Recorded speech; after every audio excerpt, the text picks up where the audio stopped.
Halo Bapak Ibu, selamat datang di sesi kali ini. Saya Vigala Sarjanto, dan kita akan membahas topik yang sangat menarik, dasar-dasar generatif artificial intelligence. Tujuannya agar Anda memahami potensi, keterbatasan, dan tanggung jawab etis dalam penggunaannya. Generatif AI bukan sekedar alat analisis, tapi sistem yang menciptakan konten baru, mulai dari teks, gambar, suara, hingga kode program. Secara sederhana, generatif AI mempelajari pola besar dari data pelatihan, lalu menghasilkan keluaran baru yang mirip dengan karakteristik data aslinya. Berbeda dengan discriminative AI, yang tugasnya hanya mengenali atau mengklasifikasikan data, seperti menentukan apakah gambar ini kucing atau anjing. Generatif AI justru menciptakan gambar kucing baru yang belum pernah ada. Modelnya belajar dari jutaan contoh, memahami bentuk dan konteks, lalu menyusun versi baru yang orisinal. Perkembangan ini merupakan hasil evolusi panjang dari artificial intelligence ke machine learning lalu deep learning.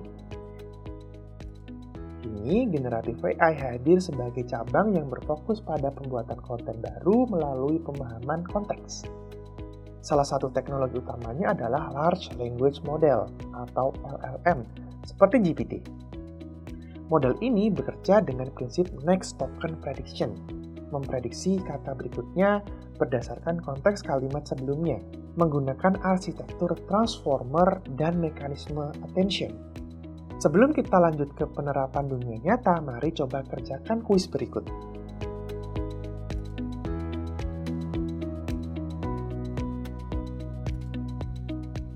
Mari kita lihat kenapa Gen AI berkembang begitu pesat. Ada 3 faktor utama. Large dataset. Data dalam jumlah masif dan beragam memungkinkan model memahami pola dan konteks dengan lebih dalam. Computational power. GPU dan cloud computing membuat pelatihan model jauh lebih cepat. Ditambah komunitas open source seperti Hugging Face yang mendorong kolaborasi global. Inovatif deep learning models seperti GAN, Transformer, dan RLHF atau Reinforcement Learning from Human Feedback yang membuat model lebih adaptif dan kontekstual. Ketiga faktor ini menjadikan Gen AI semakin realistis, efisien, dan kreatif. Secara umum, model Gen AI melalui 3 tahap. Pre-training pada data besar, fine-tuning untuk tugas tertentu, dan RLHF di mana umpan balik manusia membantu hasilnya lebih relevan dan aman.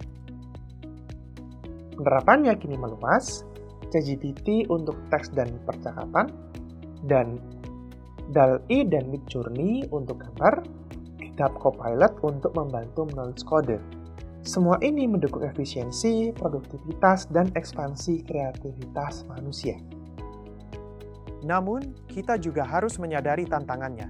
Isu etika, seperti potensi disinformasi atau halusinasi model, menuntut kita untuk selalu mengedepankan tanggung jawab pengguna. Setiap keluaran Gen AI harus diverifikasi. Kita juga melihat arah perkembangan Gen AI menuju model multimodal yang mampu memproses dan menghasilkan teks, citra, audio, dan video secara terpadu. Sebelum kita mengakhiri sesi ini, mari kita coba menjawab pertanyaan berikut.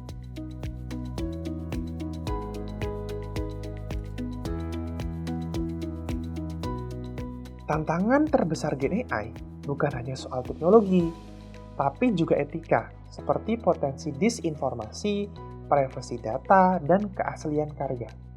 Ingat, kreativitas manusia tidak tergantikan. AI hanyalah mitra yang memperluas imajinasi dan produktivitas kita.